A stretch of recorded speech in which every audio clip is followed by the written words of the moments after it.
Bismillahirrahmanirrahim. Assalamualaikum warahmatullahi wabarakatuh. Perkenalkan, nama saya Jauharah Kusumastuti dari kelas 4A, program studi ilmu perpustakaan. Pada video kali ini saya akan menjelaskan mengenai filsafat teknologi dan IHD untuk memenuhi tugas mata kuliah perpustakaan dan arsip digital. Secara umum, teknologi memiliki ranah definisi yang sangat luas. Hal ini dikarenakan terminologi teknologi sendiri dapat digunakan untuk merujuk pada berbagai hal yang sangat luas, baik menyangkut objek material, pengetahuan praksis, maupun suatu kegiatan tertentu. Secara etimologis, teknologi berasal dari bahasa Yunani, yakni tekne, yang berarti seni, keterampilan, suatu cara, atau sarana untuk mencapai suatu hasil, dan juga logos, yang berarti ilmu atau kata. Dengan demikian, secara harfiah teknologi dapat diartikan sebagai ilmu tentang cara atau sarana untuk mencapai suatu tujuan. Dalam kebudayaan Yunani kuno, penggunaan kata tekne selalu merujuk kepada dua makna. Yang pertama yaitu kata tekne mengacu pada aktivitas atau kerajinan menukang menggunakan tangan, serta seni pikiran dan seni halus. Dan yang kedua, kata tekne bermakna keterampilan atau keahlian dalam suatu bidang. Sebagai seorang filsuf kontemporer yang secara khusus menaruh perhatian terhadap filsafat teknologi, dan IHD mengakui bahwa definisi tentang teknologi itu sangat luas. Ia sendiri tidak membuat suatu definisi tentang teknologi secara definitif. Siapa saja dapat membuat definisi tentang teknologi. Menurut pemikiran IHD, teknologi ini memiliki otonomi sendiri atau memiliki hidup sendiri, baik secara kerja maupun dinamika. Teknologi ini bersifat netral, positif, dan negatif yang ditentukan oleh manusia. Penggunaan kata tekne dalam kebudayaan Yunani kuno yang hanya berorientasi pada nilai-nilai estetik menurut IHD merupakan pengertian tentang teknologi yang sempit. Dalam hal ini, orang-orang Yunani kuno belum mampu membedakan seni dan teknologi. Hal ini pula yang menjadi alasan mengapa teknologi lebih berkembang dalam kebudayaan Romawi Helenis yang secara filosofis lebih bersifat elektif, yakni memilih dan memilah apa yang baik dari kebudayaan lain dan menerapkannya dalam kebudayaan sendiri. Menurut IHD, bagaimanapun dalam mendefinisikan teknologi, terdapat 3 ciri utama yang harus diperhatikan, yakni yang pertama yaitu teknologi harus memiliki komponen konkret, yakni materi. Lalu yang kedua, aspek penggunaan, yakni aspek praksis. Dan yang ketiga, yaitu hubungan antara alat-alat teknologi dan umat manusia yang menciptakan, menggunakan, dan mengubahnya. Secara signifikan, teknologi mulai berkembang dan mempenetrasi kebudayaan Eropa pada zaman Renaissance. Hal ini terutama nampak dari penemuan teleskop oleh Galileo Galilei, berdasarkan pengetahuannya tentang kaca dan lensa. Bagi IHD, Galileo Galilei merupakan orang pertama yang membuat sains mewujudkan diri secara teknologis dengan penggunaan instrumen dan alat-alat eksperimen. Galileo bukanlah seorang spekulator Yunani, melainkan prototipe modern bagi teknologi sains. Dalam perkembangan selanjutnya, terutama penggunaan teknologi dalam 2 perang dunia seperti bom dan senjata pemusnah lainnya, muncul persoalan tentang posisi teknologi. Hal ini terutama dipersoalkan oleh para kaum determinis sosial dan juga kaum determinis teknologis. Kaum determinis sosial berpendapat bahwa teknologi merupakan suatu entitas yang netral. Teknologi pada dirinya sendiri tidak memiliki efek, kecuali ketika berada di tangan manusia. Sementara kaum determinis teknologi seperti Jacques Ellul dan Herbert Marcuse berpandangan bahwa teknologi memiliki alur hidupnya sendiri dan berjalan sendiri. Menyikapi persoalan di atas, IHD mengambil posisi yang bertentangan dengan kedua aliran tersebut. ia berasumsi bahwa teknologi tidaklah netral, dalam artian teknologi yang digunakan manusia sebagai mediator dalam mempersepsi dunianya, mengubah pengalaman manusia tentang dunia. Teknologi juga menjadi tidak netral karena melalui kekuasaan manusia, manusia dapat menggunakan teknologi sebagai instrumen kekuasaan atau sarana untuk mencapai tujuan tertentu. Akan tetapi, penggunaan istilah tidak netral di sini tidak mengimplikasikan kecenderungan yang baik atau buruk dari teknologi. Tidak netralnya teknologi terlebih merujuk kepada perubahan pengalaman manusia yang terjadi akibat penggunaan teknologi.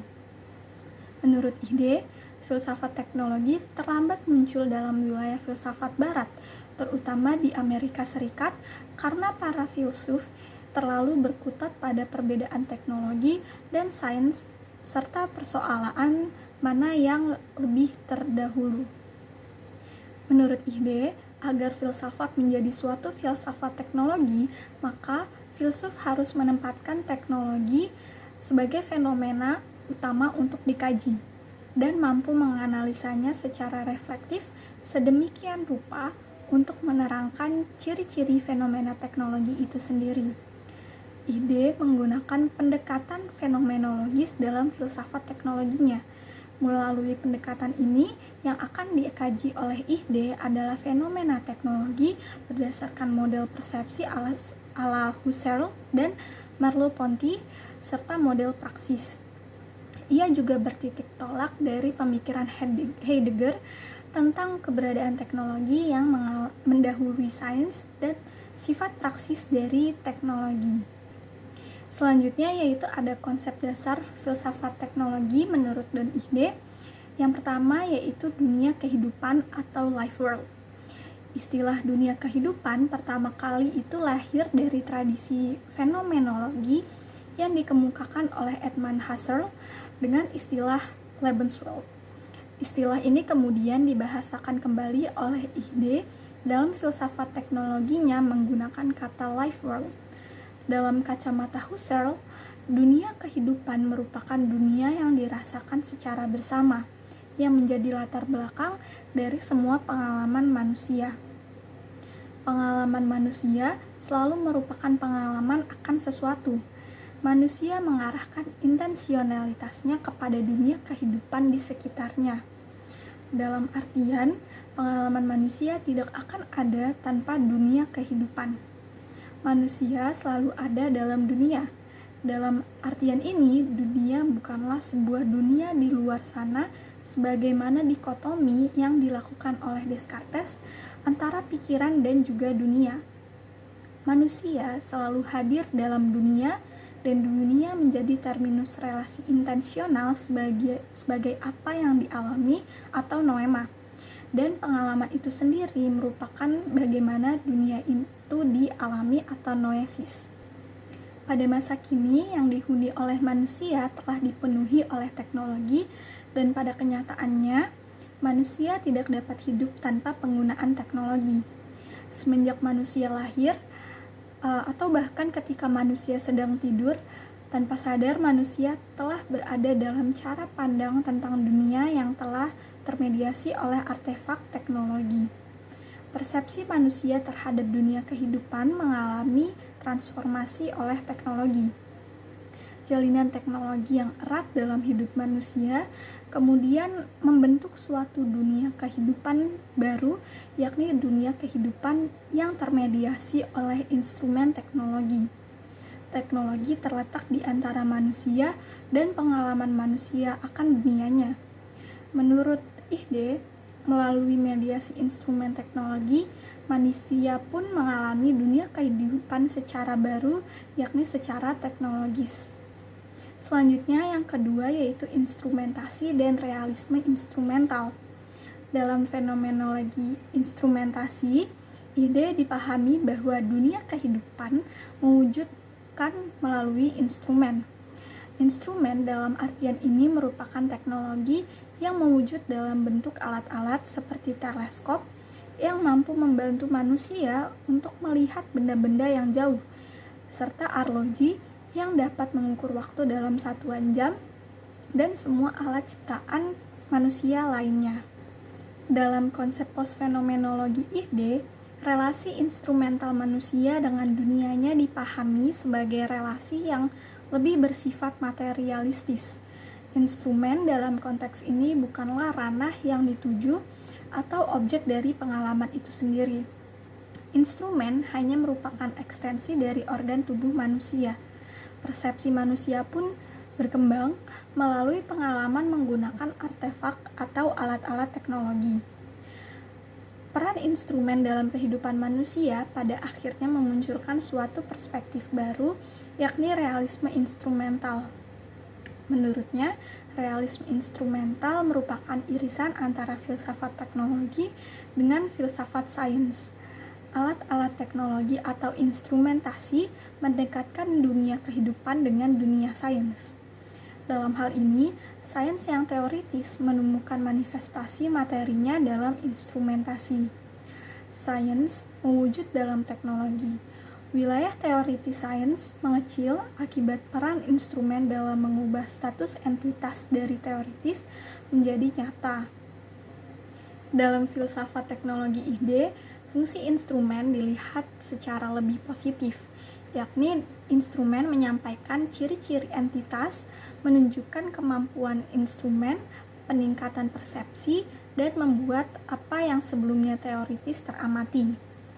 Apa yang sebelumnya teoritis menyempit berkat apa yang secara instrumental dapat diobservasi, dan observasi ini sendiri menjadi wilayah perseptual baru, yakni dunia yang dihadirkan secara teknologis, dan teknologi itu sendiri adalah bentuk yang nyata.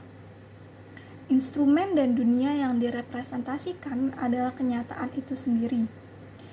Pengalaman yang didapat manusia melalui instrumen teknologi menegaskan bahwa kenyataan benar-benar dirasakan keberadaannya. Selanjutnya, yang ketiga yaitu teknologi merubah persepsi manusia. Dalam usaha menilik hubungan manusia dengan teknologi, ide terlebih dahulu menampilkan bagaimana penggunaan teknologi dalam wujud alat mampu mengubah pengalaman dan juga persepsi manusia. Persepsi manusia tentang dunia kehidupan berubah seiring dengan penggunaan teknologi sebagai mediator antara manusia dan dunia kehidupan.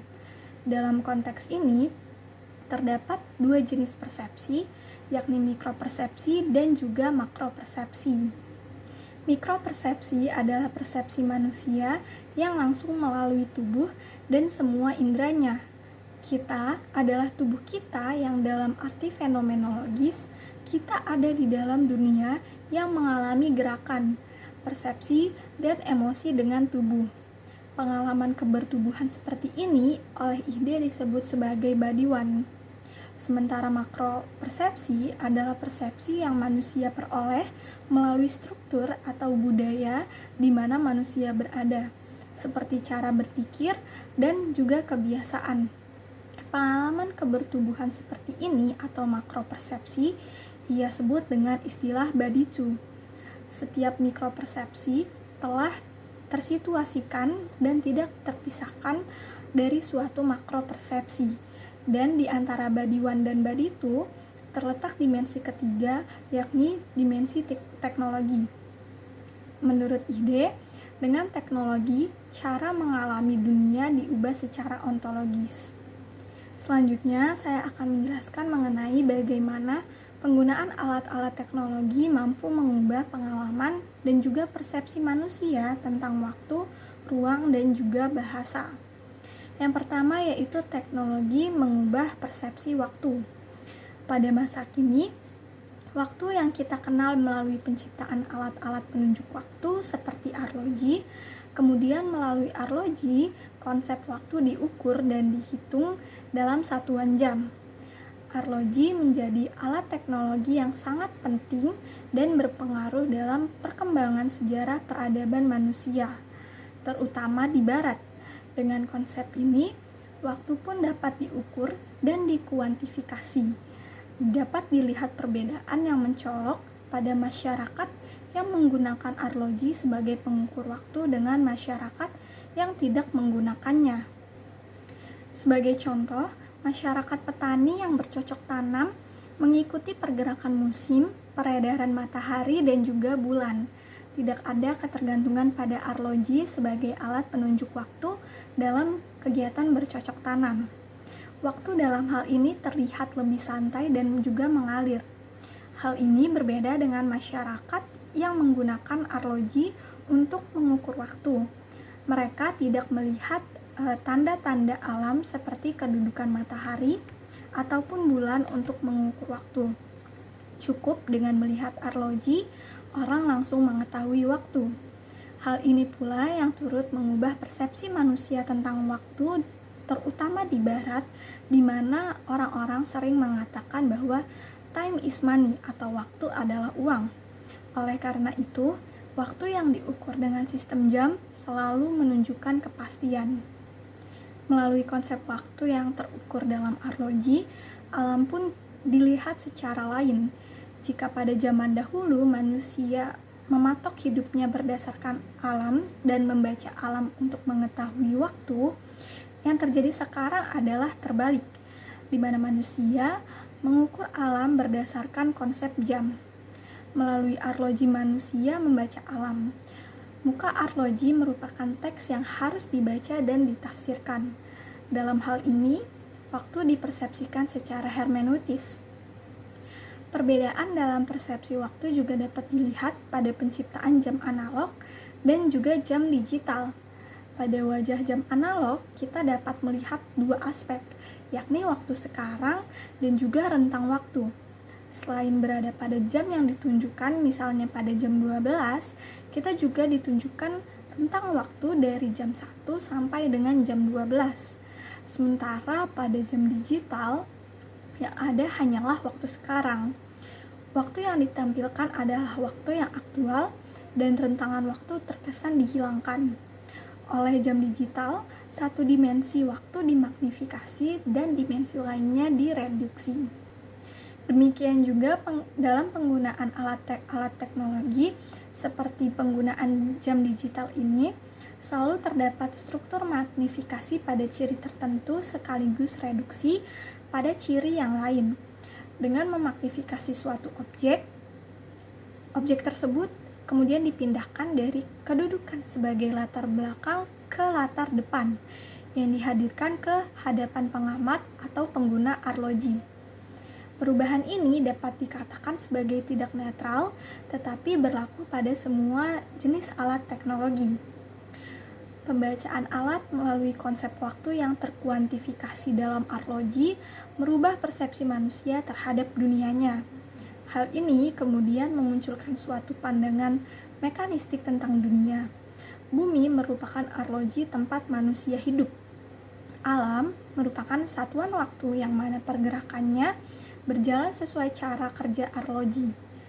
Menyimak fenomena ini, Ide berpendapat bahwa pada masa sekarang, bukan hanya alam, melainkan diri manusia sendiri pun dibaca melalui alat-alat teknologi. Selanjutnya, yang kedua yaitu teknologi merubah persepsi ruang. Teknologi mengubah persepsi manusia terhadap ruang mula-mula yaitu terjadi setelah diciptakannya sebuah peta untuk melukiskan permukaan bumi. Di atas peta, ruang dibagi-bagi atas koordinat dan garis-garis lintang dan juga garis bujur. Melalui peta, ruang diidealisasi dan dikuantifikasikan. Ruang dan lahan direduksi menjadi selembar kertas yang diberi nomor dan titik-titik koordinat. Oleh peta, bumi dibaca dari atas. Dalam membaca peta juga dibutuhkan suatu perspektif imajinasi yang lepas dari tubuh. Cara ini adalah cara melihat muka bumi dari suatu kedudukan yang tidak ditempati oleh pengamat. Untuk itu, Ide menulis, sebuah peta atau atlas dibaca sesungguhnya dari atas.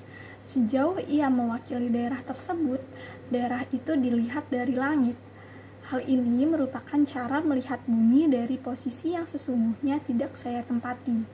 Dan oleh karena hal ini, maka Untuk membaca peta secara intuitif agar merupakan intuisi tersebut, saya harus belajar untuk membuat suatu pergeseran hermeneutis.